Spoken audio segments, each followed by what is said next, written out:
तो 10 फरवरी 2026 को महापौर का चुनाव भिवंडी निजामपुर शहर महानगर पालिका मुख्यालय में होगा।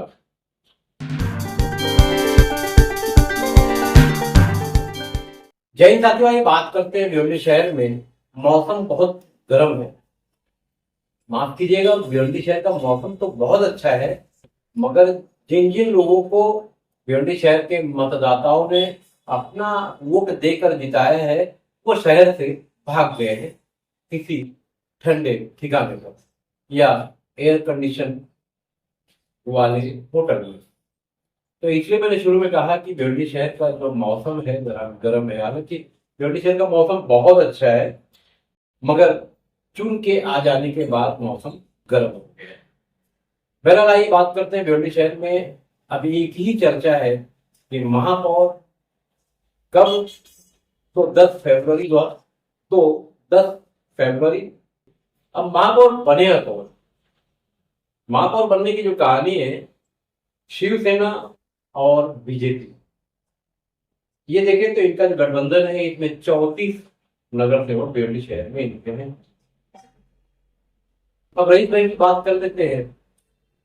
तो रईस भाई के समर्थन वाले जो कांग्रेसी या एनसीपी के लोग हैं, वो भी, तो रईस भाई का अपना जो दल है वो बड़ा दल है। हालांकि कांग्रेस वाले कहते हैं कि हमारे पास 30 नगर सेवक है और एनसीपी जो शरद पवार वाली है उसके 12। अब इस तरह से हो जाते हैं 42। अब 34 और 42 यानी 34 बीजेपी के, शिवसेना उनके साथ में है, तो ये 34। अब 42, अब 42 में उसके बाद देखेंगे तो विलास पाटिल के 4 है, और आगे देखेंगे तो उमरा पर गए हैं आसिम भाई, उनके 6 हैं, और जावेद दलवी का जो मंच है उसके 3 है, और 1 है आजाद।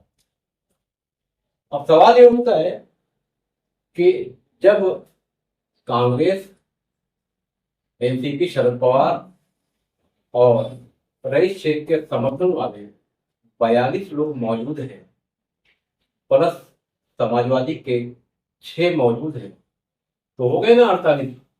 महापौर तो बन गया, मगर समस्या यह है रोकड़ी कौन करेगा।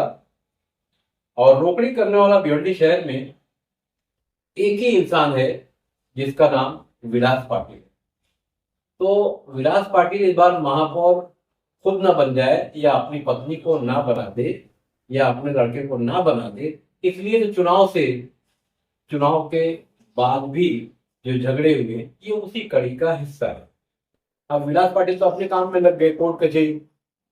तो कोर्ट कचहरी लग गए तो भी ये कांग्रेस, रईस शेख और एनसीपी जो शरद पवार वाला ग्रुप है, ये लोग, साथ ही अबू आसिम का, ये लोग आसानी से अपना महापौर बना सकते हैं।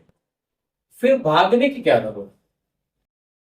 जब कांग्रेस के, जब 42 है आपके पास, समाजवादी के 6, अबू आसिम आदमी ने समर्थन भी दे दिया, हो गए 48, तो फिर इस शहर से भागने की क्या जरूरत है? इसका मतलब नीयत में कुछ खोट है।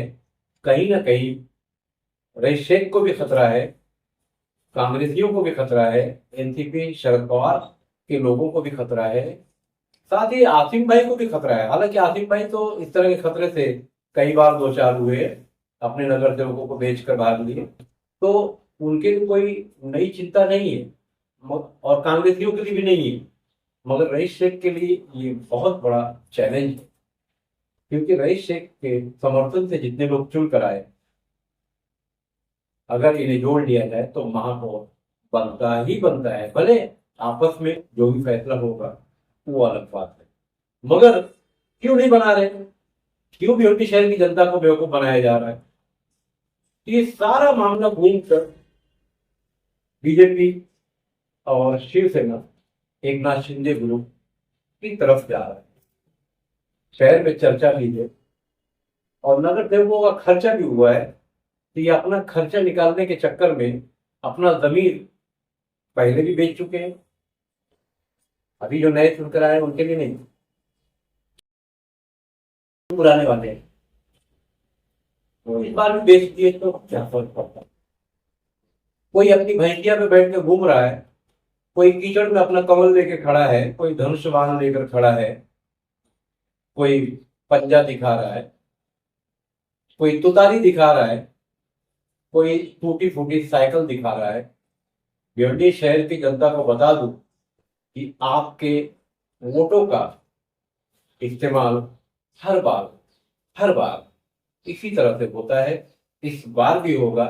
जो देगा पैसा उसका बनेगा महापौर, और महापौर बनेगा कौन वो भी बता दूं आपको। शहर में जो चर्चा है, भाजपा और एकनाथ शिंदे वाली शिवसेना के समर्थन से ही बनेगा जो भी बने, बिना उसके और कोई रास्ता है ही नहीं। भिवंडी पूर्व के जो एमएलए हैं रईस शेख, इस गणित में पूरी तरह से फंस गए हैं। पहले उन्हें खुद एमएलए बनना था, इसलिए सबको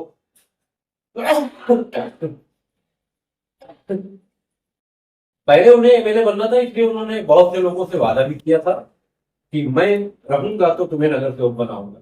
उन्होंने वादा पूरा भी किया। अब देखना ये है कि रईस शेख के समर्थन वाले जो नगर सेवक अब मैदान में है, रईस शेख के साथ रहते हैं या रईस शेख के समर्थन से भाग जाते हैं या खुद ही भाग जाते हैं। आप कमेंट जरूर कीजिएगा।